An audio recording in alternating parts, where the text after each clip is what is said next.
Everybody procrastinates. And I mean everybody. The student who says they work best under pressure. The entrepreneur watching productivity videos instead of doing actual work.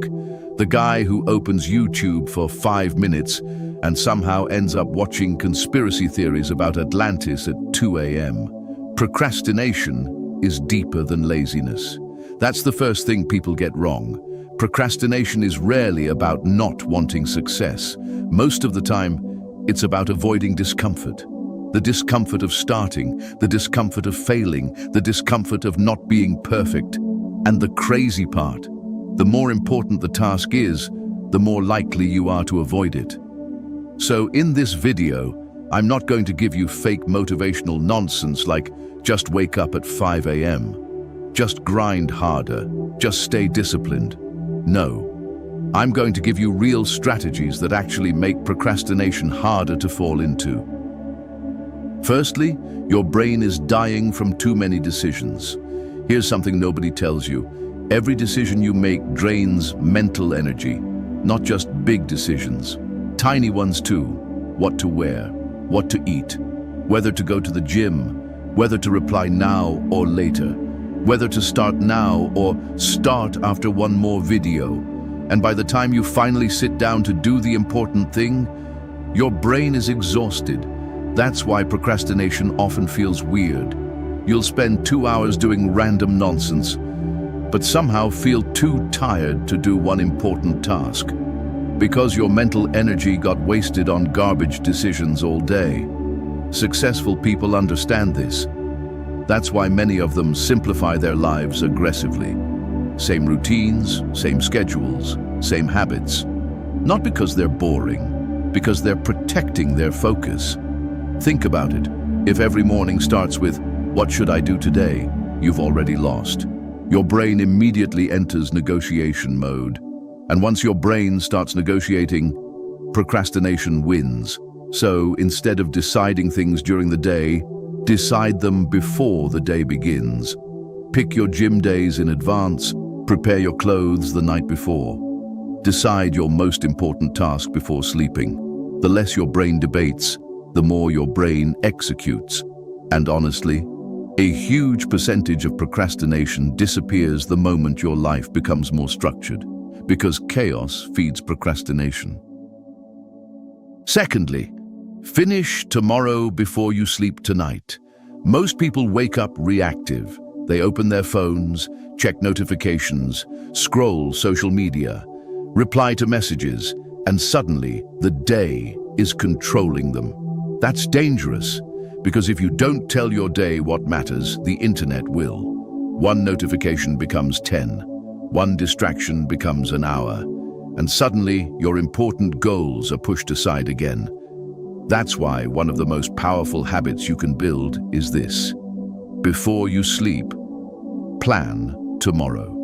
Not perfectly, just clearly. Personally, I think every person should identify one major thing that absolutely needs to get done, a few non-negotiable habits, everything else that is secondary, because not every task matters equally. And this is where people destroy themselves. They treat replying to emails the same way they treat building their future. Those are not equal tasks. Your one big thing should scare you a little. It should move your life forward. It should matter. Maybe it's studying for exams, editing your video, building your business, writing your assignment, learning a skill. Whatever it is, schedule it first. Not after motivation appears, not after social media, not after getting in the mood. Do it before the world distracts you, because motivation is unreliable, but clarity is powerful. Thirdly, the do-nothing method that forces you to work. This next strategy sounds stupid, but it works frighteningly well. A famous writer named Raymond Chandler struggled with procrastination for years, so he created a brutal rule for himself. You either work or you do absolutely nothing. That's it. No phone, no TV, no scrolling, no snacks, no random cleaning your room, no quick break. You either do the task or sit there doing nothing. At first, your brain fights it, because your brain wants stimulation, dopamine, entertainment. But eventually, boredom becomes painful enough that work actually starts feeling easier. And this is why modern procrastination is so dangerous, because we no longer experience boredom. The second discomfort appears, we escape instantly. TikTok, Instagram, YouTube Shorts, Netflix, gaming. Your brain has been trained to avoid silence. That's why focusing now feels unnatural. So try this. Tomorrow morning, set a timer for 90 minutes. Your rules are simple. Work on your most important task, or sit there and do nothing, no alternatives.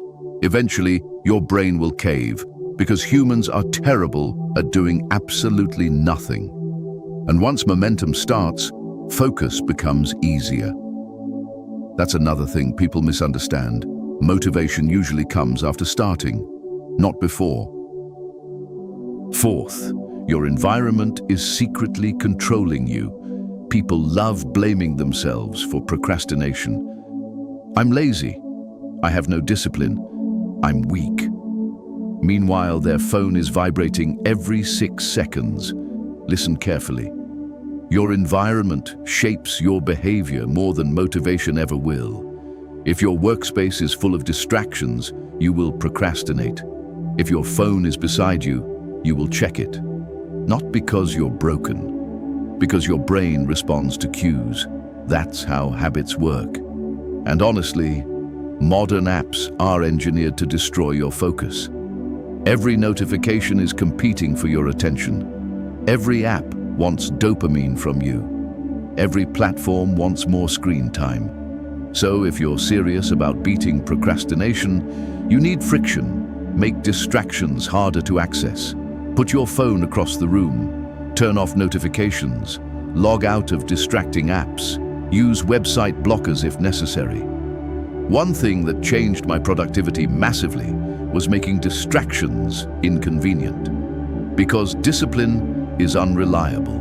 Systems are stronger. And this is important. Stop trying to create a perfect work environment. That's another form of procrastination. Some people spend more time organizing productivity apps than actually producing anything. Don't fall into that trap. Your setup doesn't need to be perfect. It just needs to make focus easier than distraction. Fifth, the voice in your head is either helping you or destroying you. This last one is underrated. Your self-talk matters a lot because procrastination is often emotional. People delay tasks because they already believe, I'll fail. I'm not good enough. This is too hard. I always mess things up. So instead of facing possible failure, they avoid the task completely, and then they call it procrastination. But deep down, it's fear. Fear disguised as delay. That's why positive self-talk isn't cheesy nonsense. It's mental conditioning. You need to remind yourself, you've solved difficult problems before, you've survived hard situations before, you're more capable than your emotions are telling you. And no, this doesn't mean lying to yourself. It means refusing to become your own enemy. Because if the voice in your head constantly says, you can't do this, your brain will search for escape routes. And procrastination becomes the escape. Sometimes the difference between action and paralysis is simply the story you keep repeating to yourself. At the end of the day, procrastination is not about time management. It's about energy management, attention management, emotional management. And the truth is, you will never completely eliminate procrastination. Nobody does. The goal is not perfection. The goal is reducing the amount of control procrastination has over your life. Because every day you delay meaningful work, you delay becoming the person you could be. And that's the real cost. Not the missed deadline, not the bad grade, not the unfinished project. The real cost is potential. So start small.